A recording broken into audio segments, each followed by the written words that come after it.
Follow-up and conclusion. Broken card returned and replaced without question. All happened within a week and no extra charges. I can say I'm very happy with Ebuyer, UK, as a supplier and feel confident to use them for future builds. Once I got the new card, it was time to stress test it. I gave it a gentle start, in case things needed to burn in. Then tried out standard high-end gameplay and high-demand gameplay. The card did not handle this well. Heat was a huge issue and it kept shutting the card down. At least this was an improvement over the last card. It did not blow up but safely shut down. As the first card should have, but it had faulty components. Do not be afraid to test your card to see if it can do what it claims. You paid for it, don't get ripped off. A controlled shutdown of video output and not a complete computer shutdown, allowing me to save and exit work using shortcuts, even without any video output. I wanted to see if this card could be used as sold without changing any of its settings.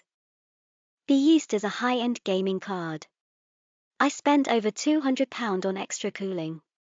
Form fans, heat sinks to endothermic heat displacement systems, even with all these in place and controlled airflow, using smoke to map out air pathways, this was not enough to use the card as sold.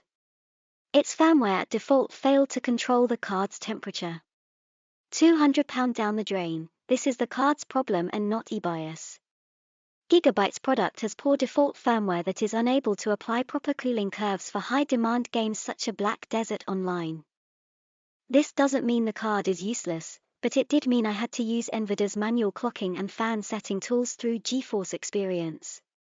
Once I had underclocked the card to 80% power, and put the fan speed up to 90% plus, all was okay. My conclusion, the card isn't what it claims. It has good performance in bursts, and that needed to be managed by firmware. The firmware is not up to this, therefore, the card is not delivering what it said it should. Avoid card labeled OC, from Gigabyte. My advice: go water-cooled with high-end cards, and take note that Gigabyte willingly produced and sold a misleading product, and not only that, their first card was poorly manufactured. Fact. So you know what to expect in the future. I will still go with Gigabyte products for now, but this is strike one. Standards are dropping. But aren't they across the board? On a side note, I'm lucky I have a 144Hz gaming monitor, so frame syncing, the limiting of my frames, is not an issue for me. I still want to turn it off, impacts performance. But it could be an issue for you, if you have a 60Hz monitor. That's all the frames you will get. And last time I checked, you can't get hold of NVIDIA Control Panel. Before you say Microsoft App Store. I tried.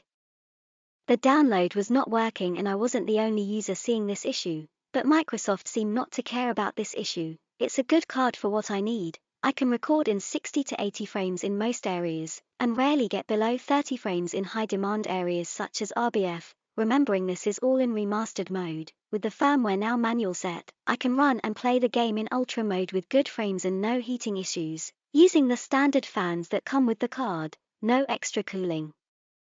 So it's the firmware that lets the card down. Problem is, you start messing with the firmware, even to underclock it as I have. Some suppliers may be funny if you try to return the card. End user should not need to do this unless it was stated at point of sale. It was not. So mis-sold. I'm running it at 20% less power than it boasts to have, in order to handle heat issues. If I was not recording in remastered mode, my old, standard 1080 would play Black Desert just fine.